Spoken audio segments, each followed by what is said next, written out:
Hi, my name is Pete Kennedy and I have the privilege to be Principal and Chief Executive Officer of the wonderful Franklin Sixth Form College. Hello and welcome to the first episode of what will be our college podcast, where today I'll be asking Pete a series of questions and hopefully we will have a good time showing off our brand new learning facilities of the Bridge. So Pete, shall we start? Absolutely. So our first question is, what role do you see technology playing in the future of education and our college? Okay, so it's quite a tricky one, isn't it? Because it's changing all the time. I think in a nutshell, we will find increasingly beneficial ways to harness the power of technology without it taking over. So we are looking now at how the burgeoning techniques around AI can be used for good rather than just squashed, like I think is the worry in some educational establishments. There's a whole kind of lively debate about how much technology can addend teaching and learning and life experiences. We were chatting about it this morning, in fact, at the leadership team meeting, because of course, if you harness technology and move over that way, the downsides of that we found in COVID were loneliness and people generally being out of touch. There's a human element to all things educational. So really harnessing technology as a tool within the rest of pedagogical approach, that's what we want to see, leveraging benefits, but also making sure that students and staff understand the risks of over-leveraging. I think COVID taught us a lot about the great things that can be achieved through technology and some of the risks as well. On a personal note, are you a fan of AI? All for it, against it, in the middle somehow? Well, any new technology is going to bring with it people who are at the forefront and using it well and innovate in innovative ways. Any new thing brings with it people that use it in not so laudable ways. So I'm a fan of working out the best ways to use it. So AI is a marvellous thing. It can be a tool for cheating, obviously, but it can be a tool for developing real expertise. So my focus is on where does technology actually make things beneficial for particularly for young people, because that's the college's job in terms of navigating their future. The real short answer to your first question is I've got no idea because it's changing so fast, but we'll keep trying. Thank you. So our second question is, obviously this is a fabulous piece of construction, as we outlined, the Bridge, providing learning spaces, and most importantly, you can't see, but over there, our brand new coffee shop. Yeah. So are there any more developments like this in the pipelines, or can you not say? Well, I can't say because I don't know, because there's a movable feast of education, and I think you're going to ask me a little bit about curriculum development. Certainly the way that the college grows and changes has got to be responsive to the way that the population and the workspace and the university space grows and changes. So if I were to do detailed planning of exactly what it looks like, if I were doing that 3 years ago, I wouldn't have ended up with this today. So we have to be quite fleet-footed to look very carefully at what does the landscape look like and what's best for us. We do know we're likely to grow a bit further. The college is very popular, so we have got some kind of outline plans for how we might develop the classroom space.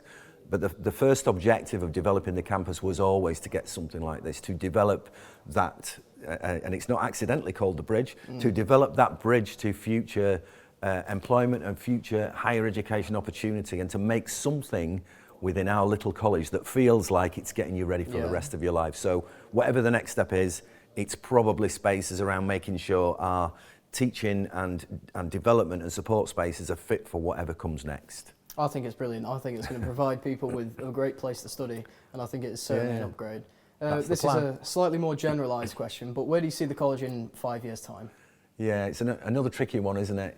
The plans we've got, our current strategic plan runs for the next couple of years. The college is planning on growing. I think Franklin Sixth Form College, with its really unique position within North East Lincolnshire, is essentially North East Lincolnshire's sixth form college, and the 11 to 16 demographic is growing, so the college must grow. We have obviously some curriculum changes nationally to keep up with, but in the end the college reflects its environment, as absolutely it should. So in 5 years' time it will represent that proportion of North East Lincolnshire and beyond into rural and coastal Lincolnshire, the aspirations and dreams of those young people that think, yes, where can I go to develop my own bridge to the future of whatever that means to me, and wherever a young person is absolutely motivated and dedicated to do well, to make progress, we will have space for them.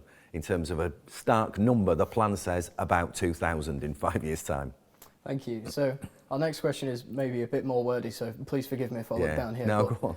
How do you plan on incorporating T-levels into the college? Because there is going to be a wide adoption in the next few years, but as you may be aware, some areas are in deficit of some area, like subjects. So if you were to do a media one, there's perhaps not as much as an engineering T-level. How do you plan to combat this? Well, I chair the Sixth Form College Association's National Committee on Vocational Qualifications.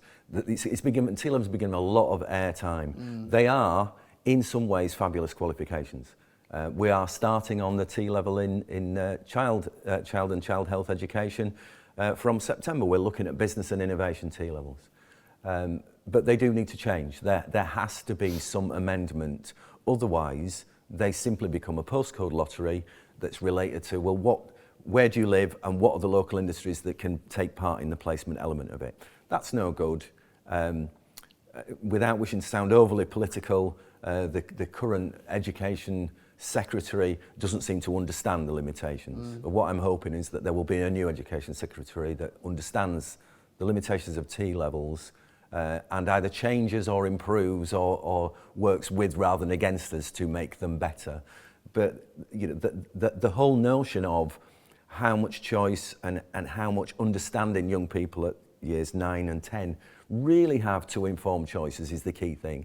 The availability of a T-level is absolutely right for some, it's absolutely wrong for others. At the moment, the mechanism is skewed.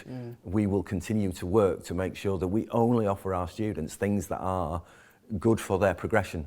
So some T-levels we will embrace, others we will find ways around not offering because they simply don't work for young people in this area. Fantastic, thank you. We will take a short break. So, Pete, this is more about you, this section. So we'd like to ask you, what inspired you to become a principal? Yeah, tricky. It's a tricky one, really. I think all principals are slightly control freaks, and there's a little bit of that to it. I went into teaching, and it's two separate things. I wanted to go into teaching, and I've only ever taught in colleges. I was never interested in anything pre-16 because my absolute passion is A-level biology, and I wanted to be in education where I could really get to grips with getting young minds shaped into what the biological understanding might be and how that would shape their future. And really, when I started teaching and I was in a college in Sheffield, and I loved the teaching bit of it, but I really enjoyed the wider aspect of development of how young people's minds develop.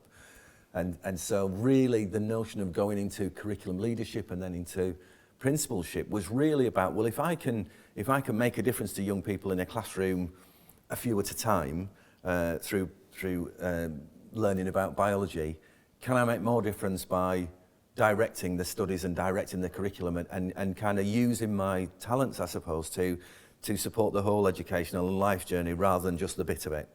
So that is a long answer to say a bit of a control freak. I don't really like being told what to do, and I think I've got some good ideas, and I just wanted to make a difference with whatever skills I had, which is why it was always going to be focused over 16, because I think that's the age where I start to get really interested in how do young people make that bridge, and it might be my biological sciences background. That the whole notion of brain development really is fascinating for me, either in the very early years, you know, sort of 0, 1, 2 years with language development, or actually when you leave school and you're on that journey into adulthood, they're the bits that really fascinate me. And so being a principal, working with young people who are going through that journey, that's what I wanted to see and do and make a difference at. And it keeps you young as well. I get to talk to people like you see, every year. Thank you. Do you have any other qualities that you think make a good principal? I think you've got to care.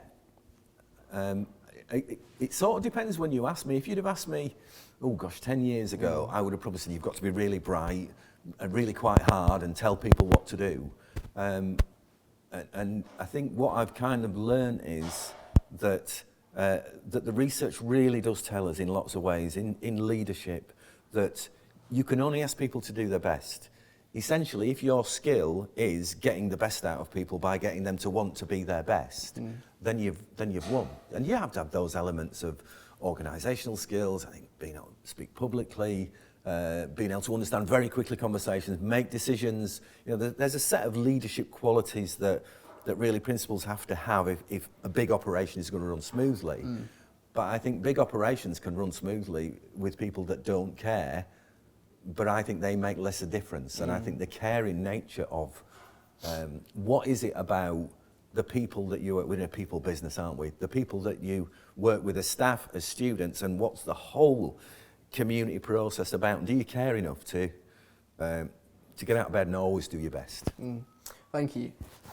Now, obviously, we asked you, where do you see Franklin in the next 5 years? But where do you see yourself in the next 5 years? Oh, yeah, who knows? I'm getting old now, so the jury's out on that one. Wherever I am, I will be absolutely committed to seeing this college be the best it can be. So who knows? Now, I saw on your LinkedIn that you were at the Sheffield College for 12 years as a biology teacher and a program manager. What was the biggest defining moment that you had there? I think probably in terms of the thing that made most difference to me, I taught a year group, and it's going to sound ancient to you, but it was my class of 2003. So from 2001 to 2003, I had a group of students that I worked with that just happened to contain 18 fundamentally fabulous young people who were also passionate about biology. And in retrospect, looking back at fundamentally life-changing moments, seeing the progress of young people in that way is probably what gave me most commitment to make more difference.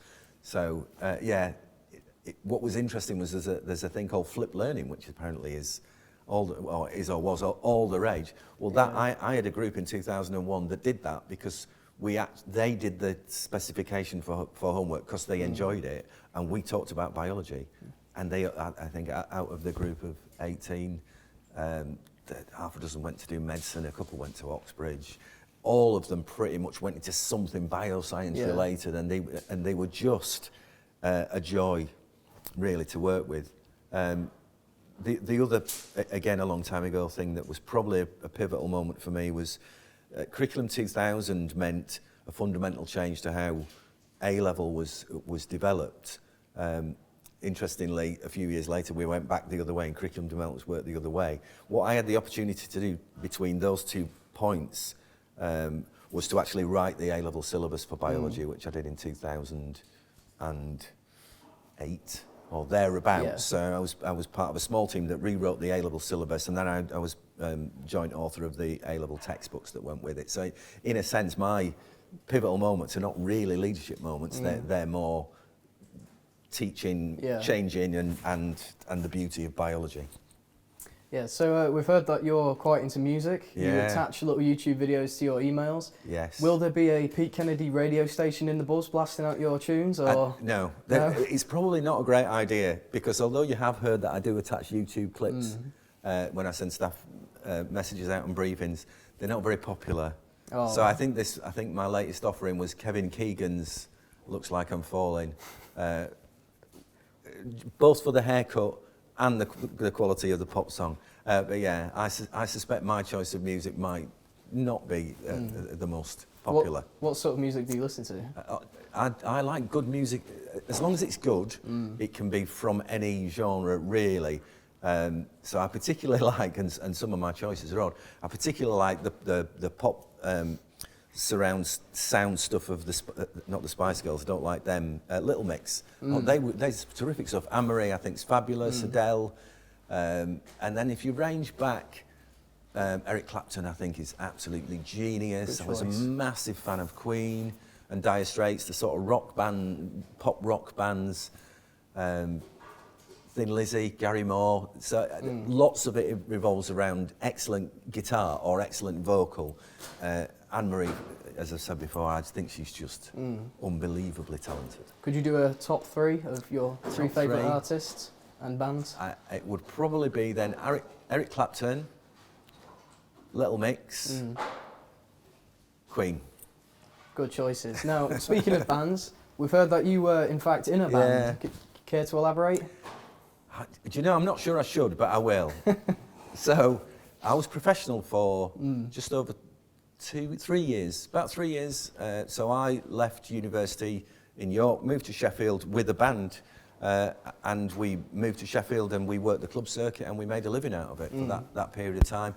And I sang. I can play guitar a little bit, but not very well. But I wasn't a bad singer at the time. So we did the sort of Queen Dire Straits, that sort of stuff. Managed to make a reasonably good living out of it because at that time, early 90s, there was a lot of work, jobbing work for musicians doing things like working men's clubs. We used to do summer fates, we opened garages, we spent time touring. So we toured most of the UK and Ireland, but for things like military bases and fairs and fates and stuff like that, and spent a few weeks on a couple of different tours out in Germany, which was fabulous. Do you think you'll be playing as a piece when the bridge opens? I'm sure I will, yeah. If you could travel back in time, I appreciate this is a bit of a topic change. If you could travel back in time to any point, where would you go? Concert maybe, or up to you? Oh, do you know, I hadn't thought about it. That wouldn't be the first thing that popped to my mind. God, there is so much rich stuff, isn't there? Biologically, I would love to be with Darwin at the Galapagos, trying to work out why the basics of evolution work and natural selection and that thought process. That would be fabulous. A concert. Who didn't I see? There must be probably lots of concerts of people that I would like to have seen, but never did. So, but I did, I saw some good concerts, and I can't think off the top of my head which concert I might have missed. So, Galapagos. Yeah. Out of your fascination for biology, was there a key moment in where you realised, like, where the passion came from? Like, maybe as a child you saw a film or something like that, or has it just always been a I don't interest? know. I don't know. I think it's always, as long as I can remember, I've been absolutely fascinated with the thought process. Where you, I suppose you do a bit of learning about cells, don't you? Pre-GCSE, a little bit about how living things work. And as soon as it occurred to me that living things work, and how that might be, the things that are going on inside a body that make it work. Yeah. I just found that absolutely fascinating. And then the things that go on inside a tree's body that make it work, that's so different from that, and how things can be alive. So that whole notion of what living process means, I can't ever remember not being fascinated by the whole notion that something can grow and replicate and have consciousness or not, and have biochemistry and move, and all of those things that biological forms can do. I just think it's absolutely fascinating. Speaking of staying alive, what does our principal have for breakfast? Favourite cereal? No, it's not favourite, but I eat porridge most mornings because it's doctor's orders. When you get to my age, and again, it's part of staying alive, isn't it? When you get to my age, doctors will tell you things like, oh, you must look after your gut health. I mean, young people should as well, of course, but gut health and porridge and cholesterol. I happen to have a family history of high cholesterol levels, so yeah, porridge is the thing. I wouldn't say it was favourite. Favourite would probably be Frosties. But I don't eat them because they're really bad for you. Now, you wrote the A-level and AS level specs in 2008, correct? Yeah. Is there going to be a Pete Kennedy book, or is it another one? Strictly limited to biology and educational, or are you going to write a memoir or anything like that? I don't think anybody would be particularly interested in my memoir. You never know. I thoroughly enjoyed writing a textbook. Again, as you said earlier about what inspires you to become what you are, one of the things about being a teacher and wanting to be in control was I would get other people's textbooks and think, no, I could do better than that. It must be easy. And I found out how difficult it is by doing it. So actually writing a book is really hard work. So I'm not sure I'd do that again. So somebody ghostwriting it for me and I'll just sign it on the front. I wouldn't mind that, but I can't see me doing any more. No, it's too much work. It's fair enough. Now, one of our last questions is going to be the most infamous of all interview questions. Yeah. If you were stuck on a desert island and you could only bring 3 things, what would you bring? Yeah, my guitar, definitely. Good choice. My wife. Good choice. And some speckled hen. Now, just to wrap things up, thank you for Yeah. being such a terrific guest. But for our upcoming students next year, what Yeah. piece of advice would you give them to have the best time that they possibly could at Franklin? I think it probably is in what you said. Have the best time you possibly can Yeah. at Franklin. We're increasingly conscious of some of the aftermath of COVID and how it's affected young people. We expect young people to come having had a difficult time because it's, because we all have. What the research says is essentially put yourself into it, Yeah. attend, do your work, ask for help, listen to the feedback, Yeah. be open-minded, think positively about your future. And I think really where we quite often, where we win and where we sometimes maybe not, is if we can persuade young people that it's okay to ask, it's okay not to know, it's okay to be, bewildered by what's going on. Yeah. But the answer is never, don't come in and don't talk to anybody. The Yeah. answer is always attend more, ask more, get more support. So whatever it is that any young person stepping through that door wants to be, if that's what you want to be, believe that that's what we want you to be as well. And that all of the wraparound, the whole point of this, the whole point of the whole building and every member of staff in it Yeah. is the kind of joint effort to get that end point for whatever it is you want. And then all we want students to do is do your bit. You can't get that end point if you don't turn in. You can't get the end point if you don't, I might want to run a marathon, but if I don't want to train, I'm probably not going to. Well, thank you, Pete. It's Cheers, been a Finn. pleasure. Thank you. That is Pete Kennedy, ladies and gentlemen. Cheers all. Thank you.